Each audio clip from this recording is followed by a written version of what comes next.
All right, testing, check 1, 2, 3, 4. This is Travis with Guys, Games, and Beer. We are here interviewing at GameHoleCon 2018. And this is Tom with Guys, Games, and Beer. And let's see how the video turns out.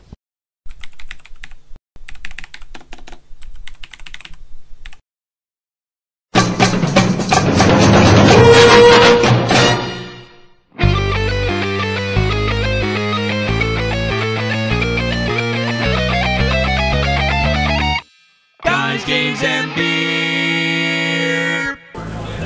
Hi, I'm Ryan. And I'm Tom with Guys, Games, and Beer, and we are here with... My name's Sean. My name's Matt. We're here with the Spectra Games. Yep. We're a game company out of Minneapolis, Minnesota, getting our first game coming out in the next few months.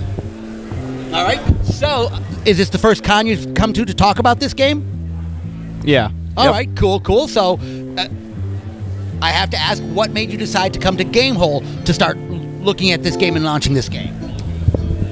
Really, it's our first opportunity as a company to really get out here to a convention. Some of the other ones were a little too late of notice before we could get out here, but it just happened to line up, and we were like, let's just do it, just come out here and see what we can do. All right, I talk a lot if you don't have to stick it back in my face. I'm one of these guys. For sure. Okay, yeah. Never mind. My sound guy is going, no, put the mic back in your damn face. All right. So, what I want to talk about a little bit is let's actually talk about what the game is. So the game is a role-playing game. It's Fairies RPG. It's a game where, you get around table with your friends, and each player picks out a fairy. There's a storyteller that will create the stories and the adventures of everything, and it's a really unique game that we got going. Fairies RPG, that is correct. Okay, wait a minute. The cameraman is chiming in here because we did notice a little thing on your website. You want to talk about that one? Whoa, What now? So originally you had some artwork that was like pre-production artwork. You had a little issue with one of the images, I think I saw. Go ahead. I can answer this one. It's not an issue with the artwork because the website was under construction. We used some of the pre-production artwork to indicate that, so it's kind of part of the style with that. But this is why we love our audience, because they will catch editing errors on your material you're putting out. So it's nice when people go, yeah, you can tell that's pre-production art. There may be a few editing errors in that. So. oh yeah. Doesn't matter how careful you are when you're setting up a new game or putting something online, you're always going to miss something. Yeah, and the website you might have seen on the card is spectragames.com, whereas the Fairies has its own website as well. Go to fairiesrpg.com. It's a much more complete site. There you can do a pre-order as well as see a little bit more about the game. So the game's already available for pre-order? Correct. All right, good. We will have links to both of those sites below. Make sure you click on them, check out this stuff. We're going to ask a few more questions, though, before we let you guys move on. Yeah, Sure. so Really scratch the surface here. it's actually, I'm curious, what type of game is it? I saw in the picture, it looks like there's a book along with it, but it's a tabletop miniature, pen and paper deck? Yeah, it's a totally traditional tabletop RPG game. So pen and paper, character sheets. Yep, character sheets. It's pretty simplified, so it's more towards the audience of someone who's maybe not played an RPG before. The rules are easy to pick up, and the system is pretty easy to use. How long did it take you to write your rule set? Okay, rule sets can be daunting, okay? Sometimes people go way too much in the weeds when writing a rule set. And I'm one of these guys, I can appreciate a good rule set. I'm all about the mechanics of a game. If you don't have solid mechanics, I don't care how good your art is, I don't care how clever the idea is, if the game plays like crap, people are going to know. They're going to play it once or twice because for the cool factor, man, that's really great artwork, or wow, I love that package that came in, or this is a great concept. They're going to play it once or twice, and if the mechanics don't hold out, that'll be the last couple times they play it. So tell us a little bit about what you guys went through to develop the mechanics. For sure. Well, we personally didn't develop the mechanics here. Our creative director, our third partner, he is the one that's the genius behind almost all of our games. He is amazing at coming up with the different mechanics, and the mechanic system that he came up with for Fairies is it's simplified. It's all based off a D10, but you just roll the D10 and it'll like just tell you what happens, and it's very simplified. But I mean, he took him about 5-6 months to write the whole thing, and That's not bad, actually. yeah. That's not bad at all. Okay, so you said it's a simplified game. What's the, first of all, let's go with the learning curve. How long to get somebody into it? You know, it does take an hour, half an hour. And then what's the play time of an average round? Sure. So the average introduction time is probably about, it could take, I mean, depending on your experience level, half hour to an hour. The core concepts are very simple. Character creation takes 2 seconds because all of the individual fairies have their own skills, their own magic, their own specific things. So you just, the only thing you have to do is pick a fairy and choose a couple skills and you're good to go. That's all it is. It's super simple. I like games like that. Sometimes I like a game like that. I mean, again, sometimes it's nice to get down in the weeds, but sometimes you want a game, you can relax at the end of the day, play with your friends, jump in quick, you know, not a learning cliff that's a barrier to getting in the game. And that's fine. You can have that. Hi to you too. What, are you the oh, okay. Okay.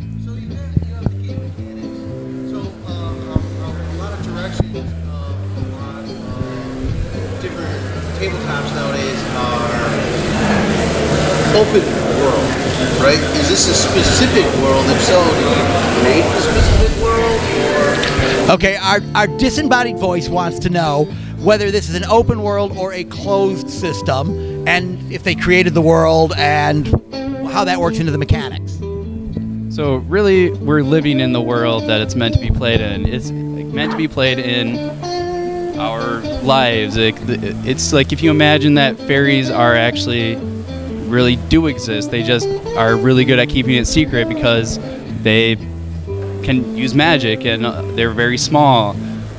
So that's kind of the idea going in that we had, that they'd be maybe living in an abandoned house down the street that you don't even know that they're there, but really they're working in secret to like protect us or whatever the storyteller wants to do. But it is open world. There's no specific world. If you want to set it in medieval times or in your own, you know, fairy world, whatever you want to do, there's really no limit to what you can do with fairies. But the base, you'd be treated. Sorry. I know. Yeah. Would you like to come here and sit down and do this, Larry? Really? No, Larry. Larry, go sit down. No, I'll switch with you, Larry. No, sit down. Here comes disembodied voice Larry. This has never happened. Tag team. This has never happened.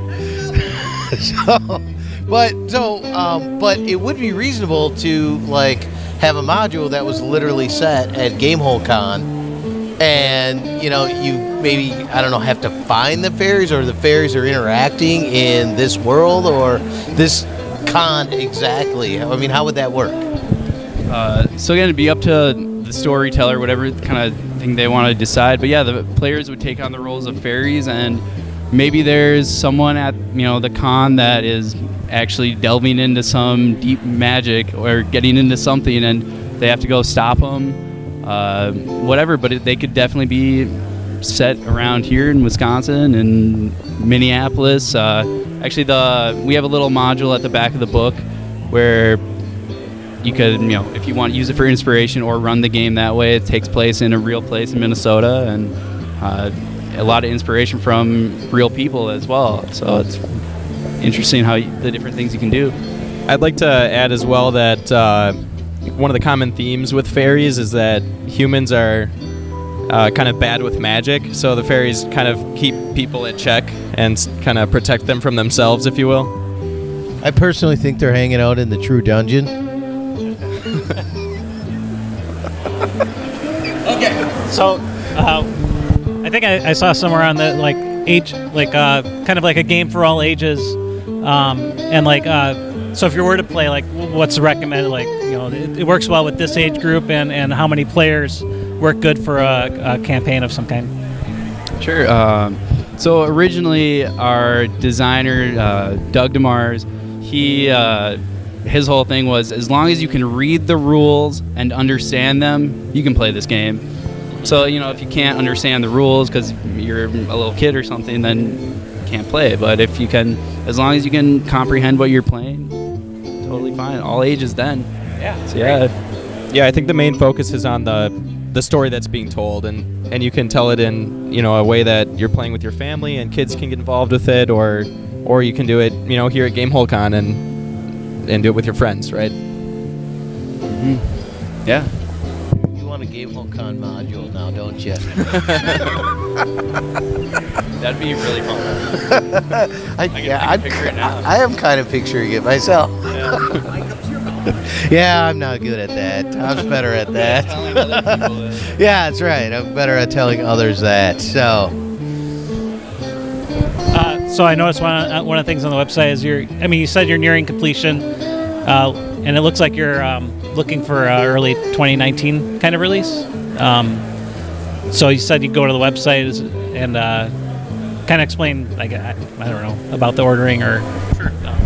Yeah, if you go to fairiesrpg.com, that's where you can pre-order it. It has the pre-order date right on the front. It's February 14th, so Valentine's Day is when it's going to come out on the 19th. And it's also, we'll be featuring at the Con of the North in Minnesota. So we'll be doing some play testing, and you can check us out there. So the plan is the rule set, and there will be a sample module or two to run through included, or. Yeah, we'll actually have our game director is going to be being the story master of the game. So, yep. So I think he's asking when you buy the book. Yeah. Oh. Yeah, when you buy the book, it will have a short module in the back, but really it's more to inspire, to make your own story rather than go off verbatim, like exactly what's written on the page. So it's kind of open-ended in a way, but it gives you all the tools to really run in your own adventure with fairies. And that's kind of what I was thinking, where if you just get a rule set, it's like, okay, I'm not really sure what to do right now, but with this sample, I can run through this and go, oh, okay, I get how it works. Now I can just think of my own stuff and how it works against the mechanics. Yeah. So that's included. So that's good. Yeah. So I think we have another question. Their website and where people can buy it. Also, they're going to be doing Kickstarter when they're thinking about that. Mm-hmm. So, yeah, so again, the website.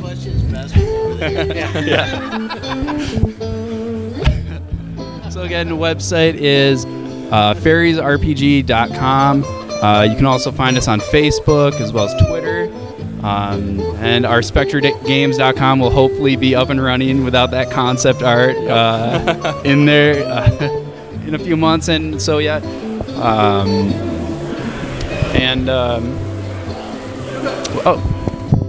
Okay. All right. Well, I want to thank the guys from Spectra Games.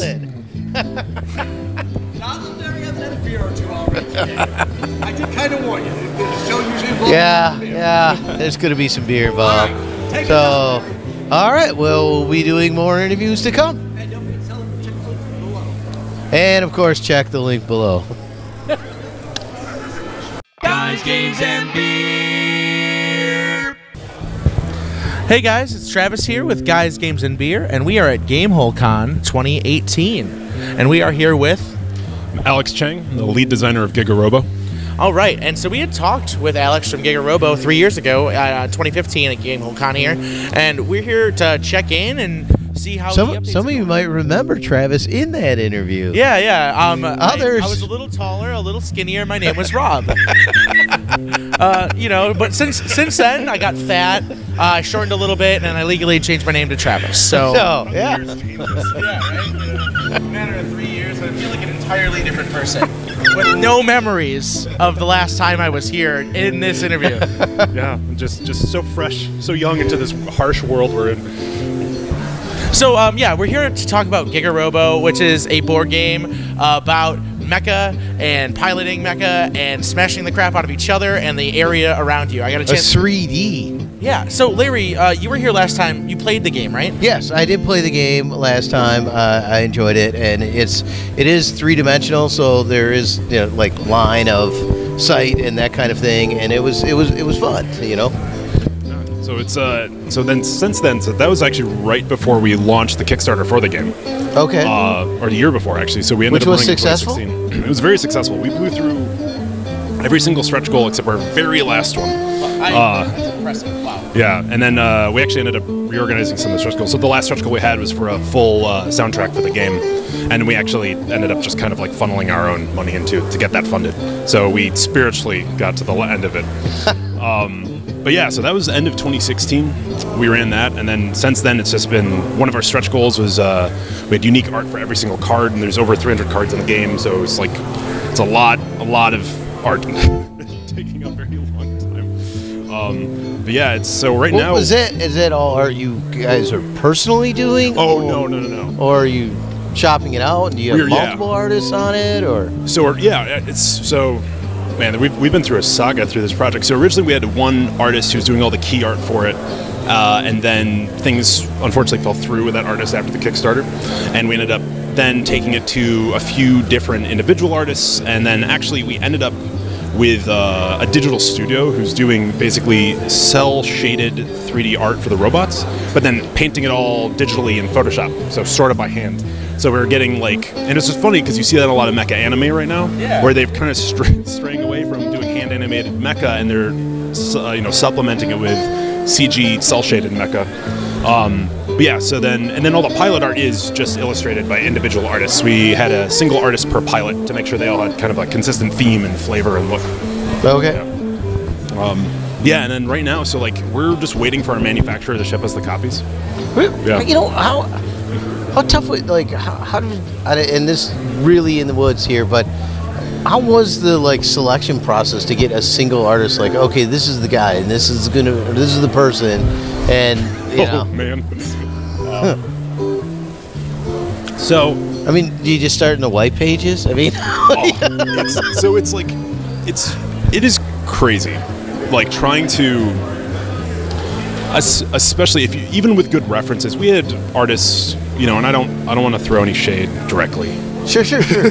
Directly, but I mean, we had artists that were really well regarded, that recommended us by other game publishers and stuff like that, and then they would do things like they would knock out a couple of awesome commissions and then drop off the face of the earth. We would also have people who would do one commission and then just basically bow out of the project, and then we had people. It's kind of crazy process. So you do a lot of searching, at least for us. We did a lot of searching trying to find for people who had the right look for each pilot specifically, because when we got to the point with the robots, we could kind of control the workflow with the digital studio who's doing it.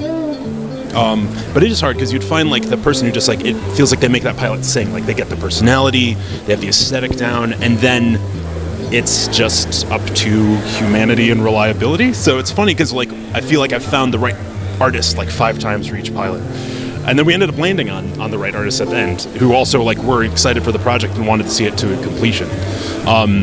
So it's, I would say what's one thing I've learned the most through this is that kind of almost, it doesn't matter what kind of contract you have, it doesn't matter how reliable or somebody seems or how much they're recommended, ultimately people are going to do what they're going to do, and you can only do so much in response to that, Right. But it's a lot of work trying to find that right artist. And it might be a bit of the, and not to generalize too much here, but there may be a correlation between creativity and reliability might be diametrically opposite. I mean, I think unfortunately that's actually sometimes true. There's sometimes that's kind of been my experience. I've seen because I think a lot of times artists, it's especially if you're used to doing your own thing, or if you're freelancing, you're only doing single pieces, and but you're kind of doing a diverse range of stuff, right? And and a lot of it is your own art. You get used to having that control of your workflow and working on a new thing, and that's interesting to you. You're able to kind of get your creative juices out with that. But I think on a longer sustained project, sometimes if you want that diverse workflow and you want to be experimenting in a bunch of different things, working on 15 cards that are all kind of thematically similar might just be boring. Right. I mean, and it's so if you're not excited about the project, or you're not at a level where you feel more professionally responsible for it, it might just. I think that kind of happened to us in some instances where we'd see people who are doing tons of individual commissions, and they're experimenting with their techniques, and they're doing so many different things. But yeah, I definitely think that's true. For certain people. It's kind of interesting. I definitely want to, towards the end of the video, kind of get a little more of the gameplay and kind of where the end is at. So we'll talk about that in a little bit, but just kind of get a little behind the curtain of just, you know, it's a lot of decisions to be made, taking, you know, a vision of what you want in a game and bringing it to reality. Like, there's a lot of decisions of publishing and art and a lot of that other stuff. And sometimes, like, it's a little easy as a consumer of board games to kind of like lose sight of like all the decisions. Like, you're like, okay, I saw this game, it's really cool, I want to try it, I want to play it now. But there's a lot of decisions that get from, you know, hey, this concept and getting everything nailed down to actually, you know, getting that production shipped. Is there anything besides like art or any other big decisions that you weren't quite expecting to hit along your journey? I think honestly it was mainly reliability. Okay. Of like people we were working with, like artists, and that was like the main thing I wasn't expecting. Yeah.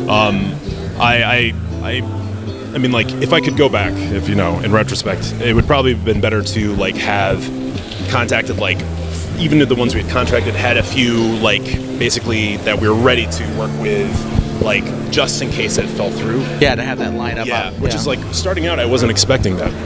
Oh, sorry. Going back, I wasn't expecting that to happen. I wasn't expecting the artists to fall through at all. I wasn't expecting these situations. You know, it's like, for me, I was going forward, I was like, hey, we got a good contract, we're paying a good rate.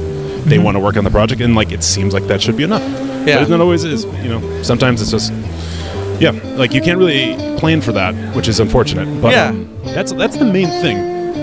Now, kind of to follow, maybe this is kind of your direction. Was there any like decisions about the direction of the game or game mechanics or things like that were like, you started in one direction and it's like, oh, that's totally not going to work. Let's do it this way. Yeah.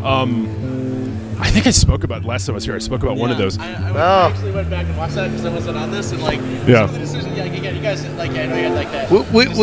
Which theoretically could have changed even now. You know? Yeah. So what was that? So I think it's the same one I spoke about last time, which is and I've talked about this doing panels at cons because it was one of my favorite mechanics early on, which was the idea of like trying to replicate like anime moment of two like energy beams hitting each other, and there's like there's a tension. It's like there's the big burst of light in the middle, and it goes back and forth. It's a tug of war, and then one goes through. So like that was one of the things we cut early because even though I loved it, and it was like if there was a tie, it seemed like a cool way of settling it, and literally the currency in the game is your pilot's fighting spirit, so you're having this kind of, you know, direct abstract representation of how much is a player willing to put into this to make it work.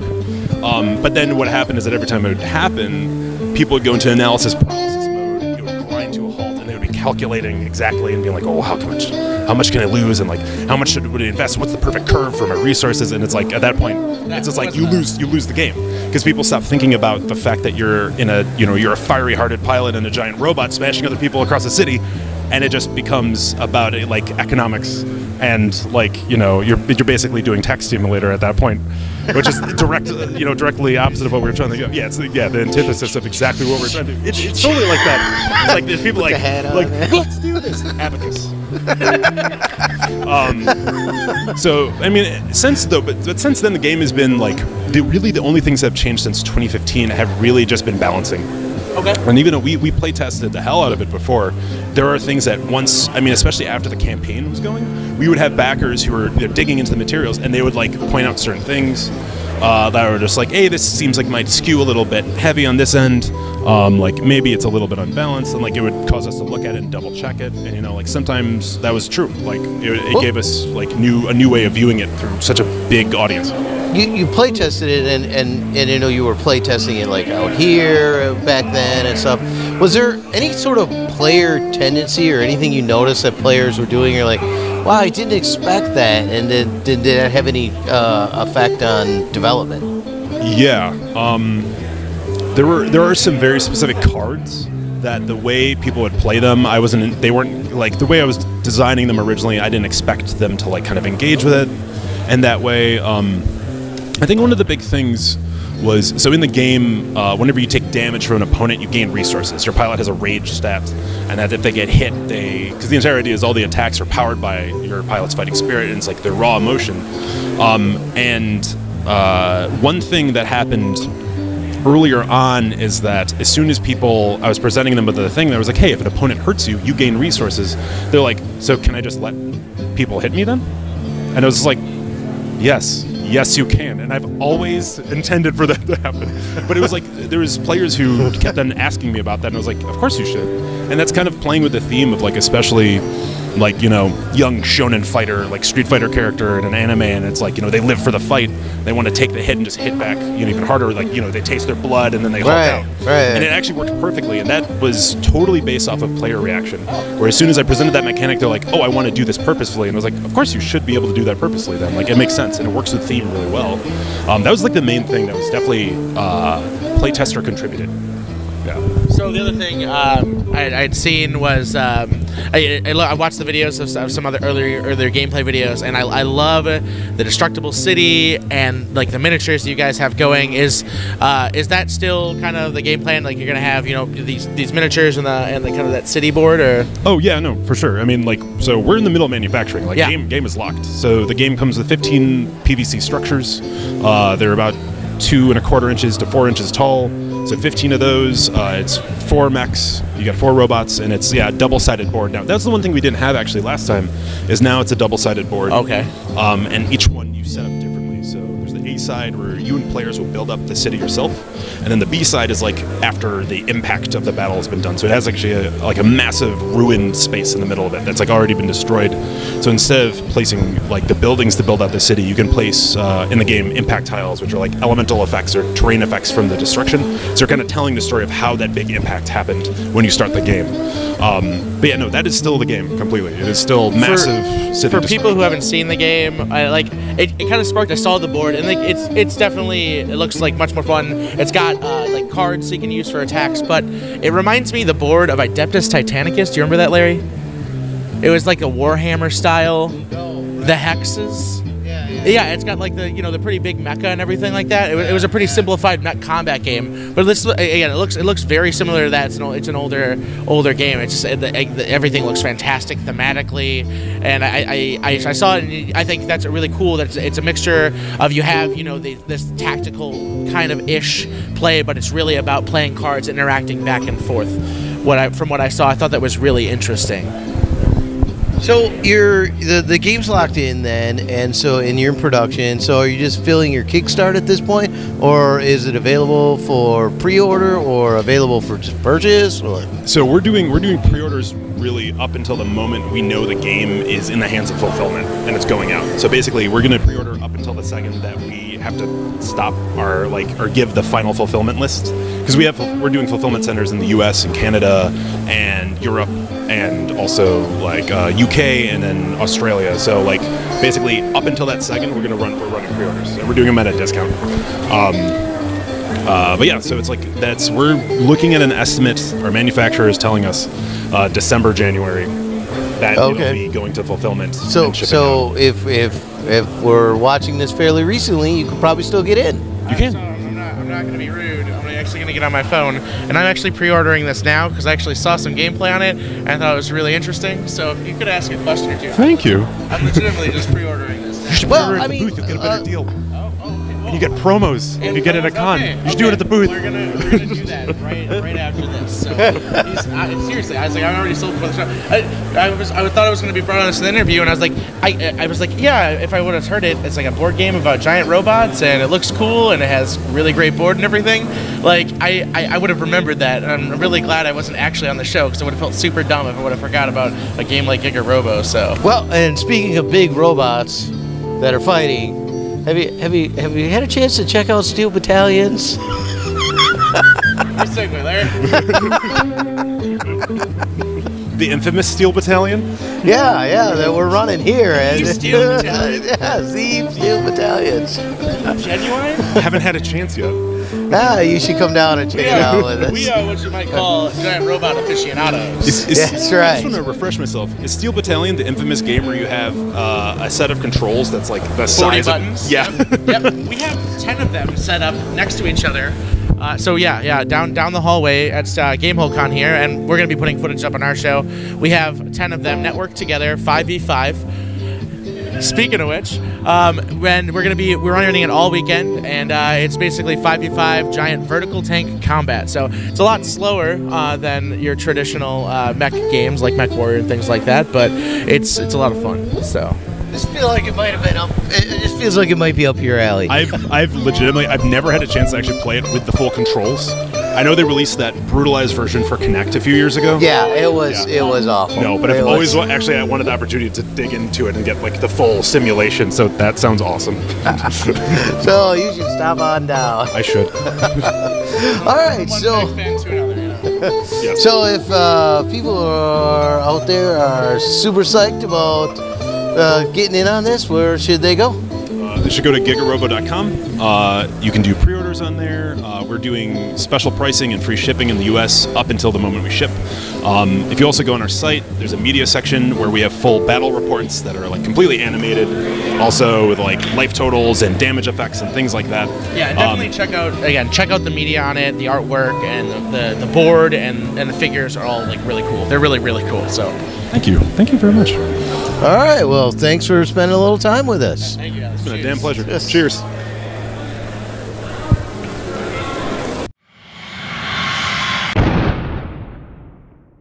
This is Travis, Guys, Games, and Beer. And I'm Mel with Guys, Games, and Beer. We're here at GameHoleCon 2018, and we're meeting up with some awesome publishers of board games, including... I'm JT from the Game Crafter, and I make The Captain is Dead, among other things.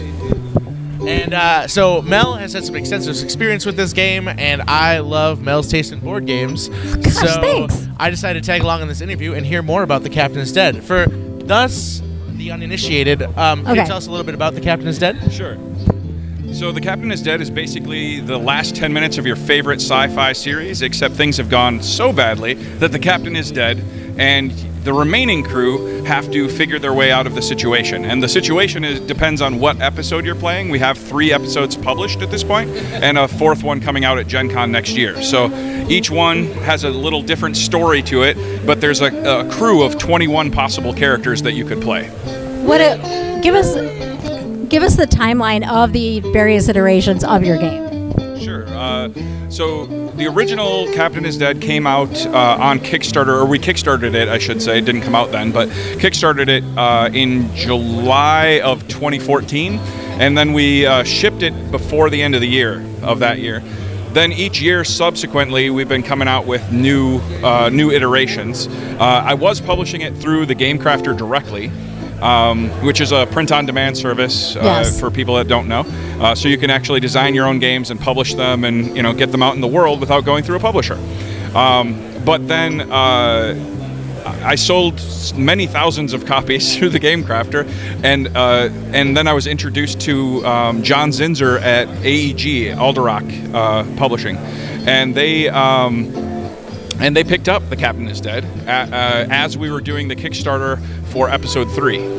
Okay. And so it was really cool. So it was one a year, basically through 2017, and then they picked it up, and now they have subsequently published the 2 episodes themselves, republished them, and now with 2018, they're going to also publish the 4th one. So instead of bringing it out myself this year, like I have previously, I'm just giving it to them so as to not continue the confusion of having, me publishing and them publishing every iteration. Right, but you're still going to be the front man. You'll still be, yeah. You're still involved with Game Crafters. Oh yeah, I still own the Game Crafter. I am still, I'm still the lead designer on the game itself and new iterations, that sort of stuff. So I'm still involved with all of it. It's just a matter of they're taking on the publishing role because I had so many people that wanted it in game stores, and that's something the Game Crafter can't do. So so I sold several thousand copies through the Game Crafter, but then they've subsequently sold way over 10,000 copies in the last year. Wow. So that tells you the difference between distribution online versus in retail. So that is an advantage. Yeah. Yes. So you said there are multiple scenarios that are out currently, and there are 21 crew members you can play as. So you choose like a crew member for a game. They have specific stats, I take it? Yeah. So how does that play out? So the first episode is basically a hostile alien ship is attacking your ship. They've knocked the engines offline, killed the captain, done some other dangerous stuff to the ship. you're trying to fix the ship enough so that you can get out of dodge, right? So that's the first episode. The second episode is called Adrift, and the captain is dead, adrift, as a subtitle. And it is basically you are adrift in an asteroid field. Your engines are offline because of the battle that you just did with the aliens. So you're drifting through this asteroid field, trying to repair the ship while also dodging the asteroids so that you don't blow up by hitting a big rock. So that's the primary threat in that one, although the aliens are chasing you through the asteroid field, so you do have some alien threat, but mostly it's about the asteroids. Then episode 3, the aliens have captured you. They caught up and captured you, and they have locked you down. It's called Lockdown, and it is they've locked you up in their prison. And so this one, it's whereas the other 2 episodes, the systems start online and gradually go offline as you go. In this one, it's the opposite because you're on a prison planet. They control all the systems. So what you're trying to do is unlock their systems so that you can use them to escape. And so it's kind of a reverse thing. You're sneaking around. And then episode 4 that we're working on for Gen Con is the first away mission. You've escaped. You are now trying to locate their homeworld. You're located their old homeworld. So you go there, you're on the planet, you're looking for alien relics, artifacts, that sort of thing. And as you're researching that, you find out the reason they left this planet. It's overrun with bugs. Oh. And so it's sort of a tower defense style game with the mechanics of The Captain is Dead. Okay. And so you're trying to get these relics and artifacts before you get overrun. Okay. So yeah.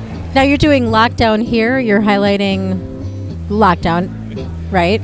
Yeah, that is going to be available for purchase at the con. Yep, Lockdown is here at GameHole. It's for sale in the dealer hall. At least one of the retailers in there has it, and they also have promo packs. We're giving away free promo packs for the game, which add 5 new cards to the game and 2 new game modes with only 5 cards, which is pretty crazy when you think about it. And so that's what we're doing here. We also have an oversized version of episode 1 here, so people can play that on this 4-foot game board. And can I just say, your artistic work on that board is astounding. It's beautiful. Thank you. Just beautiful. Yeah, you need to go see it if you haven't. There's hundreds of hours of work in that. If you haven't done a selfie with the life-size game pieces, you need to go do that as well if you're here at the con. Yeah. So, actually, will you hold the mic for me? Yeah. So I have a couple of these are the rockets from the oversized version of the Captain is Dead. Normally the rockets are the size of just this little peg right here, but we've oversized them and stylized them, 3D printed them, that sort of thing. So cool. And then we also have gone through and redone the pawns for all of the characters, all 21 characters. We made them, again, they're normally only about 1.5 inches tall, but we've made them, redone completely. And I don't have all of them here, but you can see we've completely redone all of the characters in oversized pawns to fit this giant game board. It's beautiful.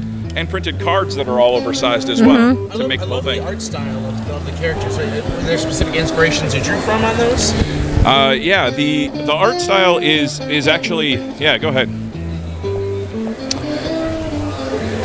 The art style is actually from a designer in Italy named Gaetano. Interesting.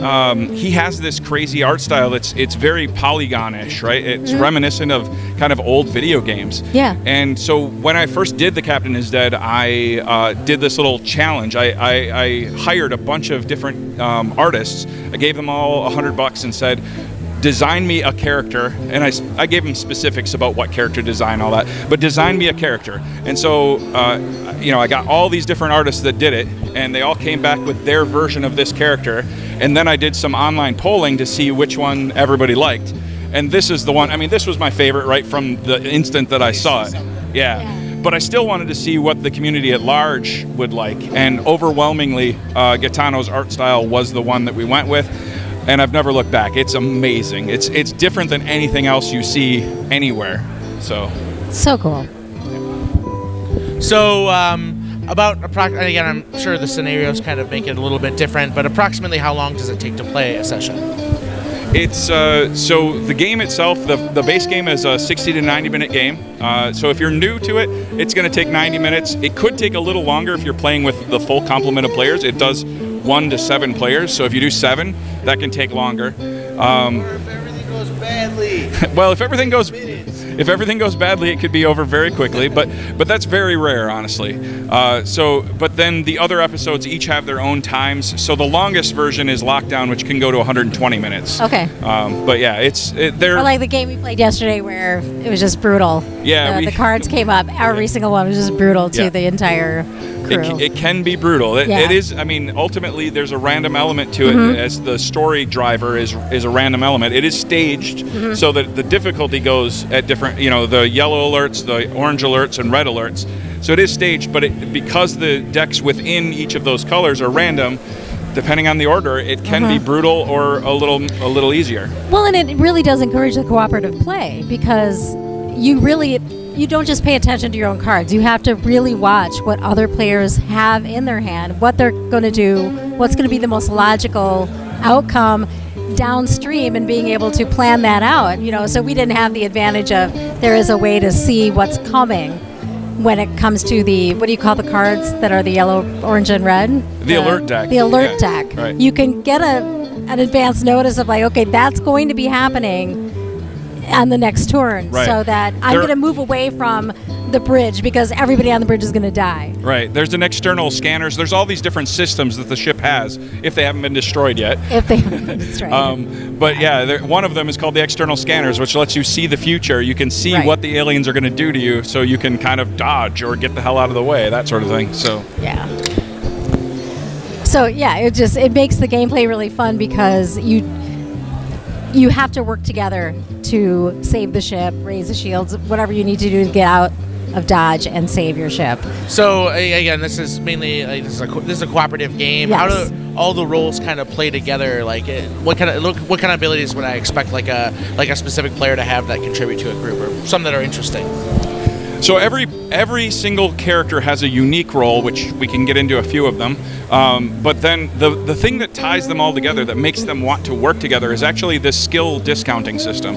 So everybody has cards that are like tactical, engineering, command, that sort of thing. So you can play the card to do the thing that you need to do in that moment. But different roles have different complements of discounts. So the Admiral, for example, has 2 blue, which are command, two command discounts. So when a command thing comes up that you might want to do, let's say like you can cancel an alert, for example, which is 3 command. He already has 2 blue in, so all he has to do is spend a single blue card to cancel that. Whereas the engineer has 2 engineering built in, and so she's better at fixing the jump core, that sort of thing. So everybody has their different complements, and they don't all have just 2. Some of them have no discounts. Some of them have 1 discount of a particular thing. Some of them have pairs that are not matched. So really, that's what's making everybody collaborate, because using those discounts effectively, it's hard to get skill cards. So using those discounts effectively is very important for that. Then you have the individual abilities too. So like the telepath, for example, has no discounts of their own, but they can use the discounts of the other players in their location. And so that really helps. They can also give or take cards from people even if the comm system is offline, because they're telepathic, right? So yeah, so you have that kind of stuff going on. Do you have an ideal crew when you play the game, like that you like to see? If you have 8 full complement of players, 8 people, 7 people, 7 people, yeah. Do you have an ideal set? So I have won the game many times with any complement, really. Okay. I don't have a favorite. I do have favorite characters. Okay. I don't have a favorite crew. But a lot of people, especially when they're first starting out with the game, they're going to want... a lot of people say you can't win if you don't have the Admiral and the Engineer and the Doctor. There's like these specific characters that they're like, yes, you have to have these or you're done. I think you want engineer, but you've seen a game won without the engineer? Yeah. It's harder to win without the engineer because engineering is the key to the game, right? But you can absolutely do it with other roles. I've done it many times with other roles. My favorite way to win is actually with a character that has no discounts, called the janitor. He's amazingly good at repairing things, at jury rigging things, basically. Nice. And so I like to use the We'll have to janitor play with the janitor. to fix the engines. Nice. So if anybody wanted to find more about the Captain's Dead or any of the expansions coming out, where would they look online to find you? You can go to thecaptainisdead.com. That'll take you directly to the base game that you can buy through our site. You can also go to your favorite retailer because they'll have The Captain is Dead there. You can also follow me on Twitter at Plain Black Guy is my handle. Okay. And so as I'm working on new things, I'll share like here's the new version of the game or whatever. And if you want to try out episode 4, which is the new one, the Dangerous Planet, it's our first away mission. Protospiel right here in Madison, November 30th, December 1st, and December 2nd, right here in Madison. You can go to protospiel-madison.org and sign up, and you can actually play it with me before it hits stores, because we're actually in the throes of we're doing the final testing before it goes to production in the next couple weeks. That's at the end of the month, at end of November. Might have to check that out. Yeah, protospiel-madison.org. So if you go there, it's only $10 for the whole weekend to go to that convention. So it's a cheap convention.